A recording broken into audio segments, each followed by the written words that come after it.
رمضان کے بعد شوال جیسی آیا، اب کچھ حالات ایسے ہوئے کہ یزید نے اپنے خلفاء کو، اپنے گورنروں کو، اپنے امراء کو ہر جگہ پھیلا رکھا تھا، لیکن کوفہ ایک شہر ایسا تھا۔ کوفہ کی تھوڑی سی تاریخ میں آپ کو بتا دوں۔ کوفہ یہ 16 ہجری میں حضرت عمر فاروق رضی اللہ تعالیٰ عنہ کی خلافت کے زمانے میں بسایا گیا تھا۔ شروع سے ہی یہاں پر حضرت علی کے چاہنے والوں کی کثرت تھی۔ مولا علی شیر خدا رضی اللہ تعالیٰ عنہ سے محبت کرنے والے بہت زیادہ تھے، اسی لیے حضرت علی نے بھی خلافت کو مدینے سے اٹھا کر کے کوفہ پہنچایا، اور حضرت علی کے زمانے میں دارالخلافہ، خلافت ہاؤس کوفہ میں ہی رہا۔ آپ کے انتقال کے بعد امام حسن رضی اللہ تعالیٰ عنہ بھی کافی دن کوفہ میں رہے، اور پھر آپ کو کوفہ والوں نے ہی زہر دے کر کے قتل کیا۔ حسن مجتبی رضی اللہ تعالیٰ عنہ کو، امام حسین کے بڑے بھائی، زہر دے کر کے ان کا قتل کیا گیا۔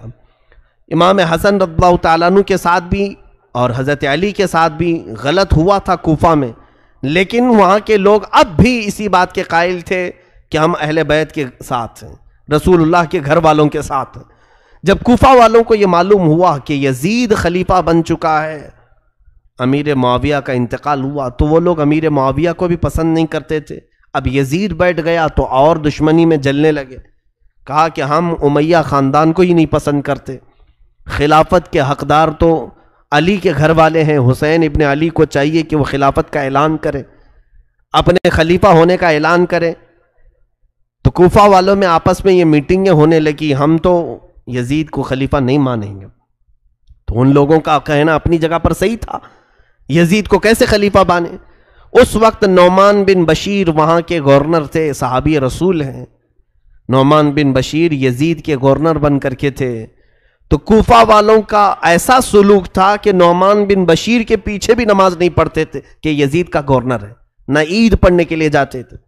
جب یہ حالات ایسے ہوئے اور کوفہ والوں کو یہ معلوم ہوا کہ امام حسین نے بھی یزید کی بیعت سے انکار کر دیا ہے اور مدینہ چھوڑ کر مکہ آ چکے ہیں، تو پھر کوفہ والوں کو ایک اور سہارا ملنا، یعنی ایک امید جاگ گئی۔ ان کو ایسا لگا ایک سہارا مل جائے، اور یہ سوچا کیوں نہ ہم امام حسین کو یہاں بلا لیں، کیونکہ ہم بھی یہ چاہتے ہیں کہ یزید خلیفہ نہ ہو۔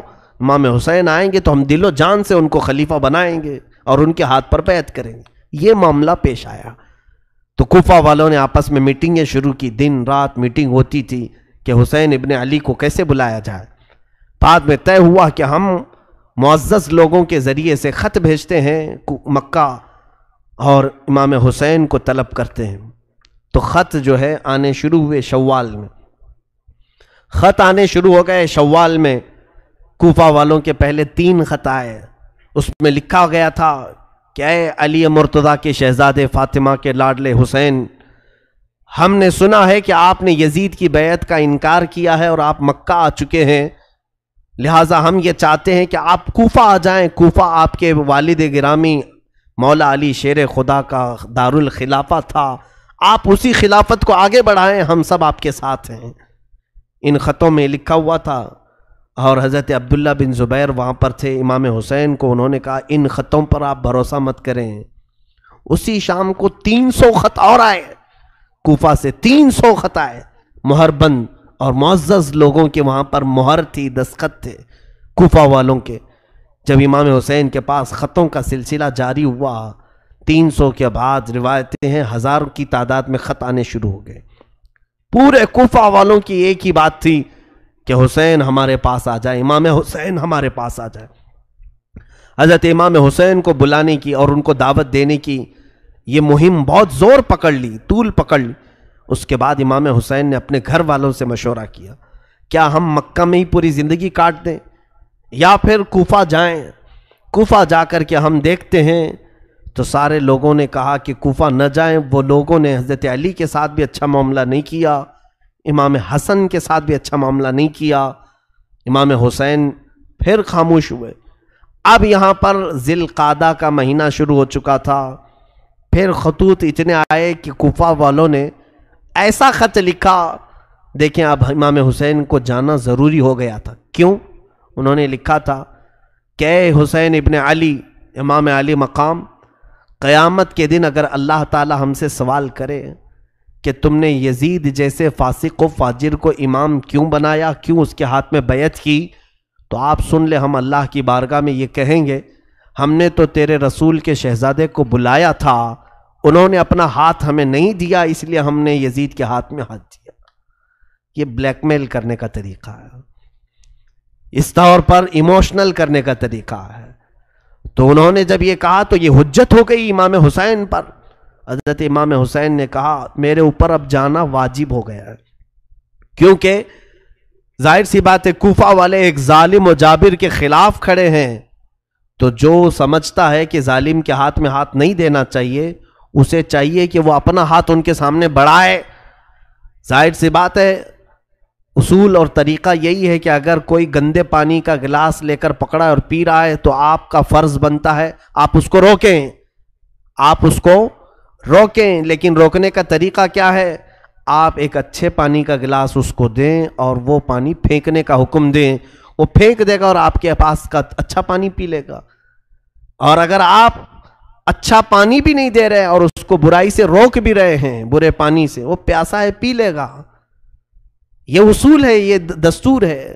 حسین اعظم رضی اللہ تعالیٰ عنہ جب یزید کی بیعت کا انکار کر چکے تھے تو ظاہر سی بات ہے اچھا خلیفہ بھی دینا آپ کی ذمہ داری ہو گئی تھی، اور اس کے سب سے زیادہ حقدار امام حسین تھے۔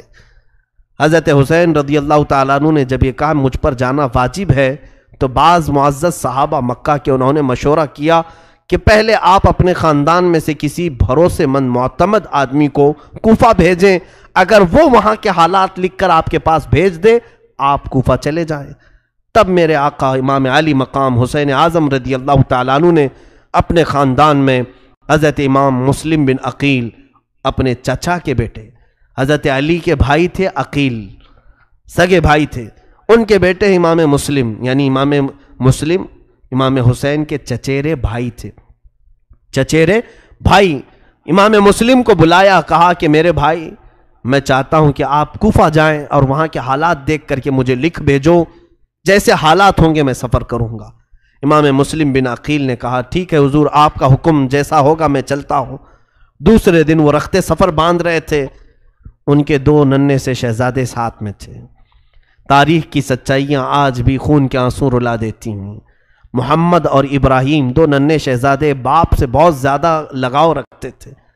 امام مسلم، ان کے دو بیٹے محمد اور ابراہیم، جن کی عمروں میں اختلاف ہے، بعض نے لکھا ہے 8 اور 9 سال کی عمر کے تھے، وہ باپ کو چھوڑ کر رہتے نہیں تھے۔ تو امام مسلم نے کہا امام علی مقام سے کہ یہ ماں کو میرے بغیر ستائیں گے، پریشان کریں گے، سفر میں میں انہیں اپنے ساتھ لیتا ہوں۔ اجازت دی گئی، دونوں شہزادوں کو لے کر نکل پڑے۔ امام مسلم بن عقیل سفر کر کے جب کوفہ کی طرف آئے، کوفہ جیسے ہی آپ داخل ہوئے، کوفہ والے آپ کے استقبال کے لیے پورے راستے سجا چکے تھے، نعروں کی گونج میں آپ کو لایا گیا، جگہ جگہ آپ کے استقبال، ہر گھر میں دعوت، اور ہر گھر والا آپ کے لیے پلکیں بچھائے کھڑا تھا۔ امام مسلم بن عقیل جب کوفہ میں داخل ہوئے، لوگوں کے اور یہ جوش عقیدت، یہ محبت دیکھا آپ نے، اور اس کے بعد سارے لوگوں کو بلا کر کے کہا میں حسین ابن علی کا وکیل بن کر کے آیا ہوں، لہٰذا تم امام حسین کی بیعت چاہتے ہو، میرے ہاتھ پر بیعت کر لو، میں حسین ابن علی کی بیعت تم سے لینے آیا ہوں، وکیل بن کر ان کی بیعت لینے آیا ہوں۔ تو اس وقت کوفی لوگوں میں سے 12,000 لوگوں نے آپ کے ہاتھ پر بیعت کی، 12,000 لوگ بیعت کیے۔ یہ محبان اہل بیت کہلائے۔ حضور صلی اللہ علیہ وسلم کے گھر والوں سے محبت کا انہوں نے ایک عملی نمونہ پیش کیا۔ حضرت امام مسلم بن عقیل نے دیکھا حالات بہت اچھے ہیں، حتیٰ کہ وہاں کے گورنر جو نعمان بن بشیر تھے، انہوں نے بھی حضرت امام مسلم بن عقیل کے ساتھ کوئی غلط معاملہ نہیں کیا، کوئی برا برتاؤ نہیں کیا، کیونکہ وہ صحابی رسول تھے۔ اگرچہ یزید نے ان کو گورنر بنایا تھا، لیکن انہیں معلوم تھا کہ رسول اللہ کے گھر والے ہیں۔ انہوں نے حضرت امام مسلم بن عقیل کو بلا کر کے کہا اے امام مسلم بن عقیل، یزید کو اگر یہ حالات کی خبر ہوگی تو وہ سختی کرے گا، وہ اپنی فوج کے ذریعے سے ظلم کر سکتا ہے، لہٰذا آپ مصلحت کا کوئی راستہ دیکھیں۔ تو اس دربار میں ایک شخص بیٹھا تھا جو یزید کا ہم نوا تھا، یزید کا خبری تھا، جاسوس تھا۔ اس نے نعمان بن بشیر کے خلاف یزید کو خط لکھا، کہا تمہارا گورنر نااہل ہے، یہاں حسین کی طرف سے وکیل بن کر کے مسلم بن عقیل آئے ہیں، پورے کوفہ کا ماحول تمہارے خلاف گرم ہو چکا ہے، سارے لوگوں نے حسین کی بیعت کر لی۔ یہ خط یزید کے ہاں پہنچا۔ ادھر امام مسلم بن عقیل نے حالات دیکھے، بہت اچھے تھے، گھر گھر میں اہل بیت کے چرچے تھے۔ امام مسلم بن عقیل نے اسی دن خط لکھا مکہ اور روانہ کر دیا۔ خط لکھ کر کے ایک قاصد کو بھیجا، اے حسین ابن علی شہزادہ رسول، آپ تشریف لائیں، کوفہ کی سرزمین بالکل سازگار ہے، ماحول بہت اچھا ہے، آپ کے چاہنے والوں کی تعداد بہت زیادہ ہے، یہاں ہر گھر میں آپ کا عاشق ہے، آپ کا انتظار کر رہے ہیں۔ یہ خط لکھا اور مکہ کو روانہ کر دیا۔ دوسرے ہی دن ادھر یزید نے اپنی میٹنگ بلائی اور کہا کوفہ کا ماحول ہمارے خلاف ہو چکا ہے، کوفہ میں حسین کی بیعت چل رہی ہے، کوفہ میں مسلم بن عقیل آ کر کے حسین کا وکیل بن کر کے بیعت لے رہا ہے۔ اس خبر کے بعد اس نے پوچھا کہ کیا کرنا چاہیے؟ وہاں بیٹھے ہوئے لوگوں نے مشورہ دے کر کے کہا وہاں کے گورنر نعمان بن بشیر کو ہٹاؤ اور کسی سخت قسم کے گورنر کو نافذ کرو۔ تو لوگوں نے مشورتاً کئی نام پیش کیے، اس میں ایک نام آیا عبید اللہ بن زیاد کا، جس کو ابن زیاد کہہ رہے ہیں۔ یہ بصرہ کا گورنر تھا۔ اس کے متعلق لوگوں کا خیال یہ تھا کہ اتنا سخت دل تھا، یہ کسی کی رعایت نہیں کرتا تھا، اور ایک طوائف کا بیٹا تھا۔ یہ اور بات ہے کہ اسلام لایا، بعد میں اسلام میں آیا، لیکن دل کی سختی ویسی تھی۔ ایک بات یاد رکھے، میں نے کافی دن قبل یہ بات عرض کی تھی، حلالی اور حرامی ہونے کا ثبوت اسی سے ملتا ہے۔ جو بزرگوں کے متعلق ادب کا لہجہ رکھتا ہے اس کے حلال ہونے کا ثبوت ہے، اور جو بزرگوں کے خلاف بکتا ہے یا بے ادبی کا اظہار کرتا ہے اس کے نطفے میں شک ہوتا ہے، وہ صحیح طریقے سے دنیا میں نہیں آیا۔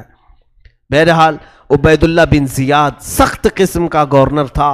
یزید نے اسے پیغام بھیجا کہ تو بصرہ چھوڑ اور کوفہ کی گورنری لے، نعمان بن بشیر کو معزول کر اور تو وہاں کی گورنری کو سنبھال، اور مسلم بن عقیل کے ہاتھ میں جتنوں نے بیعت کیا اس ماحول کو پورا بدل ڈال، میری بیعت لے لے سب کے ساتھ۔ تو یہ عبید اللہ بن زیاد کو حالات معلوم ہو گئے کوفہ کے، یہ اپنے ساتھ 20-25 لوگوں کو لے کر بصرہ سے نکل کر کوفہ آیا۔ مغرب اور عشاء کا وقت تھا، بیچ کے رات کے وقت مدینے سے آنے والا جو راستہ تھا، مکہ سے آنے والا جو راستہ تھا، اس راستے سے یہ کوفہ میں داخل ہوا۔ لوگوں کو ایسا لگا کہ امام حسین آ گئے، امام حسین آنے والے تھے کیونکہ خط بھی جا چکا تھا۔ امام مسلم بن عقیل نے بلا بھی لیا تھا امام حسین کو، تو لوگوں کو لگا کہ امام حسین آ گئے، اور یہ حجازی لباس بھی پہن کر کے عبید اللہ بن زیاد مکار، دھوکہ دینے کے لیے، اس لیے کہ اگر یہ کھلے عام آتا تو اس کو پکڑ کے مارتے، لوگ داخل ہونے نہیں دیتے کوفہ میں۔ پورے کوفہ والے اس وقت امام حسین کی محبت میں تھے، تو یہ اس طرح جھوٹ کے راستے سے داخل ہوا اور سیدھے گورنر ہاؤس میں داخل ہوا۔ اندر جا کر کے لوگوں کی بھیڑ تھی، یہ چہرے پر نقاب ڈالے ہوئے چلا جا رہا تھا، اونٹ پر بیٹھا تھا، لوگ نعرے لگا رہے تھے امام حسین ابن علی کے، لیکن یہ مردود کسی کو جواب نہیں دیتا تھا۔ بھیڑ بہت اکٹھا ہو گئی، گورنر ہاؤس میں اندر داخل ہو کر چھت پر کھڑا ہوا اور اس نے اعلان کیا، اے لوگوں، میں حسین نہیں ہوں، میں امیر عبید اللہ بن زیاد یزید کا گورنر بن کر کے آیا ہوں، اور تمہارا پرانا جو گورنر تھا نعمان بن بشیر، اسے معزول کیا جاتا ہے۔ اتنا سننے کے بعد لوگ بپھر گئے، مایوس ہو گئے کہ اب گورنر بھی بدلا ہے، کچھ تو نیت خراب ہے، اور اس کی سختیاں لوگوں کو معلوم تھی۔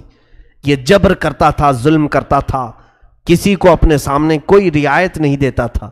تو عبید اللہ بن زیاد نے سب سے پہلے کیا کیا، اس نے دیکھا کہ کوفہ میں جو کسی خاندان کا سردار تھا، قبیلے کا بڑا آدمی تھا، دوسرے دن سب کو بلایا اور بلا کر کے ایک بہت زوردار تقریر کیا، خبردار جتنے لوگوں نے مسلم بن عقیل کے ہاتھ میں بیعت کی سب توڑ دو، میں یزید کی طرف سے گورنر بن کر کے آیا ہوں، اور اگر تم نے ایسا نہیں کیا تو تمہارے ساتھ میری تلوار کا مقابلہ ہوگا۔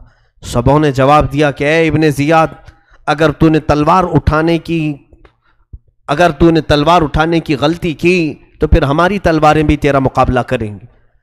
اس کے ساتھ بہت بحث ہوئی، اس نے اتنے جتنے لوگ وہاں آئے تھے ان کو اپنے فوجیوں کے ذریعے سے گرفتار کر لیا اور گورنر ہاؤس میں بند کر دیا۔ حضرت مسلم بن عقیل رضی اللہ تعالیٰ عنہ مختار بن عبید ان کے گھر میں قیام پذیر تھے، اور ان کے بعد پھر حضرت ہانی بن عروہ ایک صحابی تھے، ان کے گھر میں آپ قیام کر رہے تھے۔ ہانی بن عروہ ایک بڑی عمر کے معزز خاندان سے تعلق رکھنے والے بنی مزعج قبیلے کے شخص تھے، سردار تھے۔ ہانی بن عروہ نے کسی کو نہیں بتایا کہ امام مسلم بن عقیل وہاں ہیں۔ امام مسلم کے ساتھ اب حالات کیا ہوئے دیکھیے۔ دوسرے دن امام مسلم بن عقیل نے پورے کوفہ والوں کو آواز دی، کہا کہ اے کوفہ والوں چلو اور گورنر ہاؤس کا گھیراؤ کرتے ہیں۔ اس وقت آپ کی آواز پر 30,000 لوگ جمع ہوئے، اور عبید اللہ بن زیاد گورنر ہاؤس میں ہے، پورا گورنر ہاؤس گھیراؤ کیا۔ امام مسلم بن عقیل اگر صرف ایک اعلان کرتے تو اینٹ سے اینٹ بجا دیتے، اسی دن اس کا خاتمہ ہوتا، لیکن یہ اہل بیت کا گھرانہ ہے، خون پسند نہیں کرتے، اور خاص طور پر مسلمانوں میں کیسے پسند کریں۔ امام مسلم بن عقیل نے سوچا کہ بات چیت سے معاملہ حل کروں۔ عبید اللہ بن زیاد کو پکارا اور کہا کہ اگر تو کوفہ والوں کے ساتھ سختی کرے گا تو ہم تیرے ساتھ سختی کریں گے۔ اس نے ماحول کو گرم دیکھ کر کے کیا کیا، جتنے وہ سرداروں کو نظر بند کر کے رکھا تھا ان کو گورنر ہاؤس میں پھر سے طلب کیا اور کہا جتنے تمہارے خاندان والے گھروں والے یہ آئے ہیں مسلم بن عقیل کے ساتھ، چھت پر چڑھ کر کے انہیں اعلان کر دو کہ سب مسلم کی سے الگ ہو جائیں، نہیں تو پھر تمہارے خاندانوں کو بھی میں تباہ کر دوں گا اور تمہاری گردنوں کو بھی صحیح نہیں چھوڑوں گا۔ ان پر یہ بات اثر کر گئی، وہ سب کھڑے ہوئے، ان کے خاندانوں والے بہت سارے تھے مسلم بن عقیل کے ساتھ، تو سبوں نے چھت پر کھڑے ہو کر کے کہا کہ اے لوگوں اگر ہماری جان کی امان چاہتے ہو تو چھوڑ کے ہٹ جاؤ، امام مسلم بن عقیل کے سے ہٹ جاؤ، یہ عبید اللہ بن زیاد اور یزید بہت سخت ہیں، تمہیں بھی مار ڈالیں گے ہمیں بھی مار ڈالیں گے۔ ان لوگوں کو جب چھت پر چڑھے ہوئے دیکھا تو سب کی نیتیں بدل گئیں، ارادے بدل گئے، سب منتشر ہو گئے، یہاں تک کہ روایت میں امام مسلم بن عقیل اس دن شام میں جب مغرب کی نماز اور عشاء کی نماز کوفہ کی جامع مسجد میں پڑھانے کے لیے تھے تو تقریباً 12,000 لوگ آپ کے پیچھے نماز پڑھ رہے تھے، 12,000 لوگ نماز پڑھ رہے تھے۔ پھر فجر میں جب آپ وہاں نماز کے لیے تھے تو سوائے آپ کے 2 چھوٹے بچوں کے کوئی نہیں تھا صف میں، پوری صفوں میں کوئی نہیں تھا۔ کوفہ والے اچانک تبدیل ہو گئے، اسی لیے آج تک کوفہ کا نام اتنا بدنام ہے کہ دھوکہ دینے والے کو کوفی کہا جاتا ہے، غدار آدمی کو کوفی کہا جاتا ہے۔ کوفہ والوں نے رسول اللہ کے گھر والوں کو اچانک چھوڑ دیا بیچ راستے میں۔ امام مسلم بن عقیل نے کہا ہائے محرومی اس حالت میں ان لوگوں نے لایا، وہ کہاں ہیں وہ نعرے، وہ کہاں ہیں وہ خطوط جو لکھے جا رہے تھے۔ امام مسلم بن عقیل نے حالات کا مشاہدہ کیا اور ہانی بن عروہ کے گھر میں نظر بند ہو گئے۔ اب عبید اللہ بن زیاد نے تلاش جاری کروا دی کہ ڈھونڈ کر کے لاؤ کہ مسلم بن عقیل ہے کہاں، کسی کو نہیں مل رہے تھے۔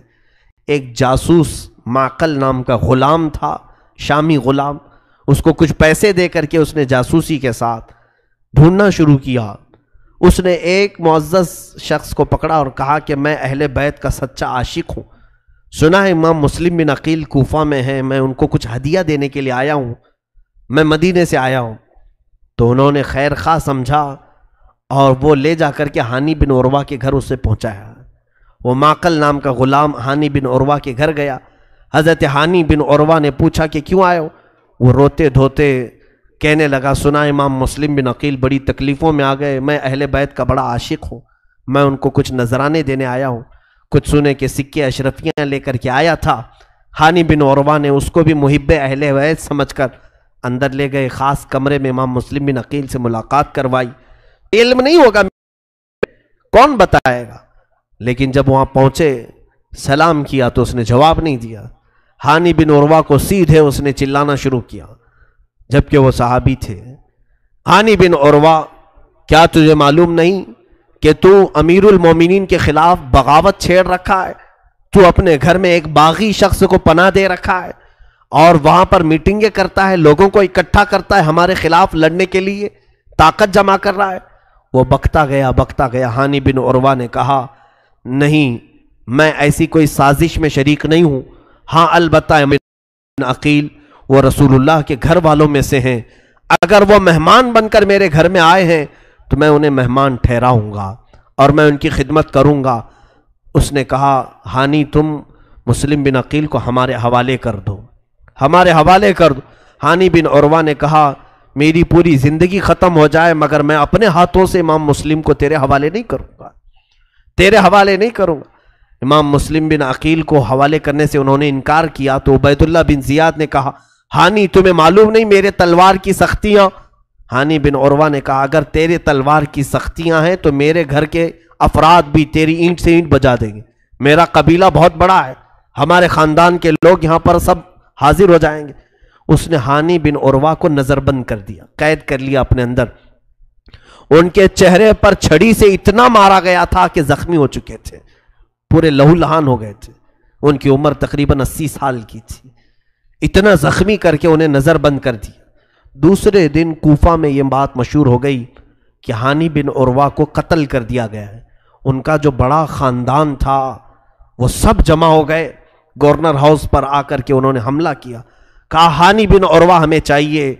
عبید اللہ بن زیاد نے پھر مکاری کی، قاضی شریح جو اس وقت کے مشہور قاضی تھے ان کو بلایا اور کہا کہ ان لوگوں کو گواہی دو۔ قاضی کی گواہی سارے لوگ مانتے تھے، قاضی کہہ دے چاند ہے تو چاند ہے، قاضی کہے عید ہے تو عید ہے۔ کہا کہ تم سب کو کہہ دو کہ ہانی بن عروہ زندہ ہیں اور قتل نہیں ہوا ہے، ان لوگوں کو منتشر کر دو۔ قاضی شریح حضرت ہانی بن عروہ کو دیکھنے کے لیے آئے، ان کی حالت بہت گمبھیر تھی۔ وہ آ کر کے باہر قاضی شریح نے اعلان کیا، ان کے دل میں نہیں تھا لیکن عبید اللہ بن زیاد کی سختیاں ایسی تھی کہ ان کے خاندان والوں سے کہا کہ ہانی بن عروہ محفوظ ہیں، قتل نہیں ہوئے۔ قاضی کی گواہی سن کر کے سب منتشر ہو گئے، چلے گئے۔ کسی مصلحت کی بنا پر عبید اللہ بن زیاد نے ان کو گورنر ہاؤس میں رکھا ہے، یہ دھوکہ دیا گیا۔ اب ہوا یہ، امام مسلم بن عقیل کو جب خبر ہوئی کہ ہانی بن عروہ کو اس نے گرفتار کیا ہے اور حالات بہت خراب ہوتے جا رہے ہیں، دوسرے ہی دن اس نے اپنے مکر کو ایسا کیا کہ وہ قبیلہ بنی مزعج کے لوگ سب منتشر ہوئے تو تقریباً کوفہ کے بڑے خاندانوں کے بڑے 12 لوگوں کی گردنیں کاٹ کر ان کے گھروں کے پاس پھینک دیا۔ پورا کوفہ سہم گیا، ڈر گیا، بڑے بڑے لوگوں کی گردنیں پڑی ہوئی ہیں نالیوں میں، گٹروں میں۔ خوف کا ماحول قائم کیا، یہ ڈر کا ماحول قائم کیا، سب گھروں میں دبک گئے، گھروں کے دروازے بند تھے، مارکیٹ بند تھی، چکے تھے، بند کر دیتے کہیں یہ ہمارے گھر میں آئے تو آفت نہ آ جائے، ابن زیاد کی سختیاں ہمارے ساتھ نہ آ جائے۔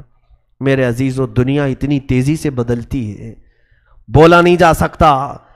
مطلب کے لوگ ہوتے ہیں، منہ پر تعریف کرنے والوں پر کبھی یقین نہ کرنا کہ یہ تمہاری موت تک ساتھ رہنے والے ہیں۔